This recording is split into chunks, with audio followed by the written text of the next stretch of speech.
The real estate market can be quite complex, and it can vary from region to region. You need a professional, experienced team that can help you navigate the real estate market and achieve your goals. Find Dan Gemus and his team online at dangemus.com. Now, back to the Dan Gemus Real Estate Show. All right, welcome back. Once again, I am Dan Gemus, Aaron Blackmere, sales rep with the Dan Gemus team in studio with me today. We're having lots of fun, Aaron. Having a blast. Oh my goodness, we're talking hockey starting up this year. We're talking. So, what's your prediction? Okay, you follow this stuff way more than I do. I'm a Leafs fan. You're a Wings fan, but you're like a diehard hockey fan. You know the players, you know the stats. I don't follow any of that stuff. You know, I get geared up for this. It's one of my big interests is hockey, and just I can't wait for the season to start. I love training camp. Yep. The summer is horrible because we get that little bit of free agent frenzy on July 1st. I don't even call it Canada Day anymore. I call it free agent frenzy. But after that, things go pretty quiet for a while. We get a little bit of excitement. So I don't know what to expect this year, to be honest with you. There's so much parity in the league now that you could take any. At the beginning, 16 teams that make the playoffs all have a chance of winning. Okay, so what are you seeing with the Wings and Leafs? Leafs made some good moves. Okay. I like what they've done. They've got a little grittier. Their defensive core has got a little stronger, I've noticed. Give a full season to Woll and Net there. Is that how you say his name? Yep. Woll? Yeah, okay. But I think they're looking pretty good. I kind of like what they did. The Mitch Marner thing, I think, is a little distracting. But hopefully people are going to be over that. He's a great hockey player. He's a great hockey player. He does disappear in the playoffs a little bit, but maybe he gets grittier this year with some more players around him that are grittier. Sure. For the Wings, I just want them to sign a couple guys that they need right now. Stevie Yzerman's got his plans there. He makes me nervous because he's so tight-lipped. You never hear any leaks or anything. But I like what they've done. They've done some Wings fans were spoiled for a while there, and the thing is now you got to take the good with the bad and the bad with the good. Sure. I've been with them up and down. I've been with them since 3, so I've seen it all. But the thing is, you have to put veterans in there to take spots of guys that they've signed that are eventually going to make the team. He's doing a rebuild that's going to last for years. Sure. He doesn't want to compete for the cup once and then be done. So he wants to build somebody that's going to do playoffs consistently. What a concept. I know, right? So he's not trying to rush anything and throw money. He's trying to develop all these. And the draft picks he's picking are starting to be little standouts here. So, it's like, why do you pick this guy here? And then all of a sudden, a couple years later, now I see why. So he's got that vision. So I'm really happy for the future of them. The Leafs are now, though. I think the Leafs have to do something within the next couple of years or their window's going to close because you got these guys on big contracts. I know the salary cap's going up, so that helps, but they've got some big contracts there. And if Mitch Marner wants close to what Matthews is making, I don't know how to make it. I don't know how you make it work. And then plus you have to leave room because everybody says Connor McDavid's coming back to Toronto. Yeah. So you'll have McDavid, Matthews, and Nylander, and a bunch of AHLers because you can't afford anything else. Oh my! But it's going to be fun. Last season I thought was great, and I think this will be an even better season. There we go. That's my little hockey talk. That's Aaron's hockey talk. I love it. Hate mail goes to Dan at dangemus.com if you don't agree with anything. First of all, I just love hockey. Yeah. You too. You're the same way, right? I will watch we are any diehard Leafs and Wings fans. But at the end of the day, I typically go to at least a Wings game a season because Nick's a Wings fan. Yep. And you know what? When I'm there, I'll cheer for the Wings because we're there and it's fun. You get into it. It's fun, 100%. After COVID hit there, I hate that word. Yep. I was dying to get back into an arena. I know you have that worries about all the people, but there's something different about being in the arena and feeling the energy and the atmosphere. So listen, I'll give you one thing about the Wings. I can afford the tickets. So we are not going to a Leafs game. You have to buy from scalpers there, and it's not even affordable then. My gosh.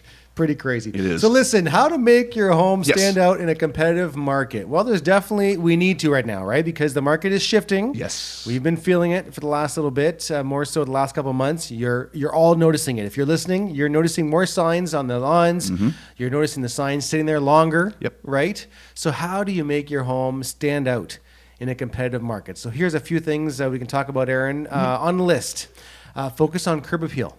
Yes. It's the first thing you see. First, you only get one chance to make your first impression. That's right. Make it count. That's right. Cut your grass, do some landscaping. Make sure your door is even painted, not all beat up and stuff like that, because people notice that stuff. Give it a little while. You have to make sure you plow the snow out of your driveway.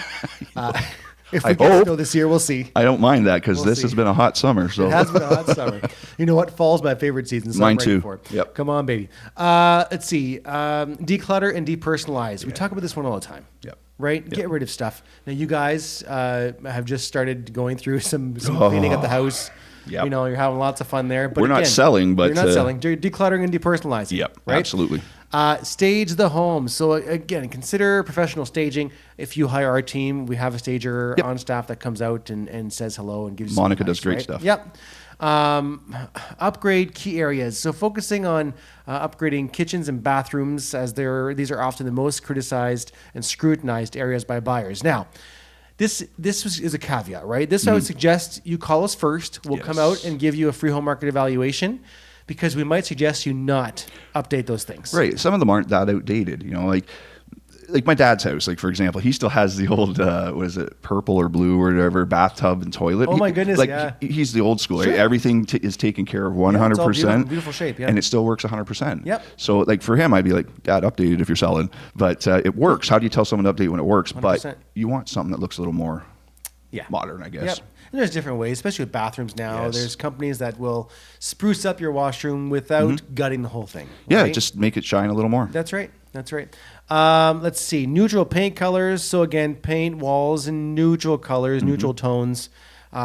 Keep away from the bold stuff generally. No right? pinks or fuchsias or anything like that.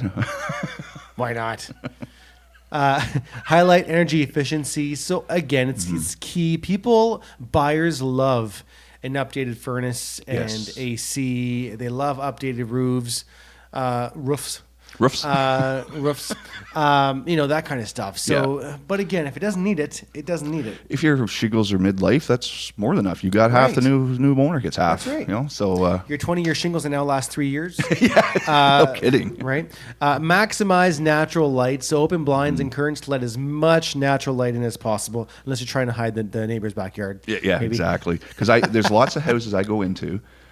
Curtains are pulled and blind. I get it. You want to keep the house a bit cooler. Yeah. But by the time I pop I do close them, everybody, don't worry. But when I do pop them open, it puts a whole different look on the house. Sure. 100%. Next on the list, fix minor repairs. So, this goes back to what you were saying earlier, Aaron.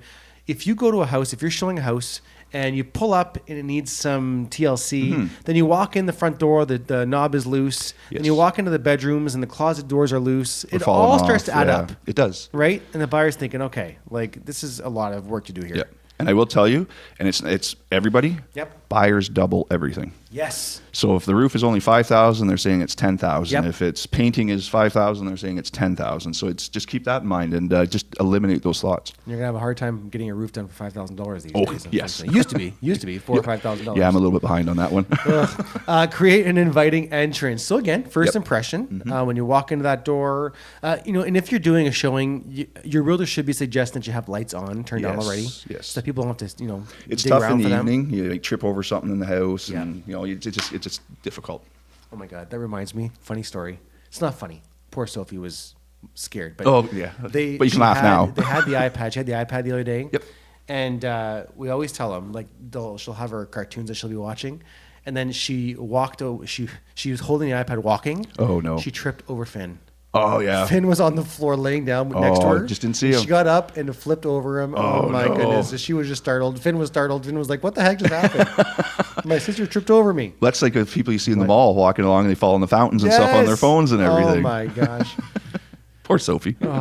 She was all right. Good. We have time for a couple more here. Let's see here. Flexible showing schedule. Oh my goodness. Yes. Please. Yes. For the love of all that is holy, do not block showings. Nothing we hate more as realtors when we call you and say, hey, there's a showing request for 2 o'clock. Oh, you know what? We're not going to be ready in time. Right. Whatever. Just, you have to be ready. Find a way. And it's Because- also with that too. It's also tough when I get people are shift workers and stuff, Yes. but it's difficult when it's like, okay, you can show it between 6 and 7 o'clock on the evenings. Oh, thanks, and so does everybody else. You know what I mean. So you don't have that opportunity, and that could cost you in the end. With top buyer might not have got in there. That's right. So That's right. Definitely want an easy showing schedule. 100%. A competitive pricing strategy. So again, you want to talk to your realtor. they're going to bring, they should be bringing comparables, Yes. going over details with you. Stats, everything. Stats, the whole kit and caboodle, right? So if your realtor is just showing up and just saying, oh, I think this is worth whatever. Right. Well, you've got the wrong realtor. Like, It's a make conversation. It's not That's a, right. hey, what do you think? No. How's $4.99? No. You have to have the conversation. You have to sit down. What are the goals? What do you owe? What do you do? Like, there's so many things that come into play with it. It's just not a matter of, here's your magic number. That's right. That's right. And then last but not least, create a welcoming atmosphere. Mm-hmm. So at the end of the day, I love a natural sense in the house. Cookies. I was just going to say, put treats out. Realtors love that. Yeah. We don't eat very much sometimes Just when you're on the road. that's nice, right? Yes. Stay away from the artificial smells. Sometimes that's too much. You have a different smell in every room. Like they have those plugins and Yeah, stuff. yeah. So every room Ugh. smells different. It almost assaults your senses sometimes. But like you say, the cookies, the roast in the Homemade stuff. Yeah, because you walk in, you're like, this smells like home. Yes. Reminds me of grandma or Yes. whatever. So, and then I go home hungry. That's right. And Aaron goes home. Joyce, can you make me some cookies? Exactly. Please? All right, let's say we're out of time for this one. We're going to take a break. We're going to come back. We're going to talk to Patrice from Goldmeyer Property Management. And later on in the show, we have our listener questions segment. So we'll Yes. see what kind of questions we've gotten today. Lots more to come right here on the Dan Gemus Real Estate Show.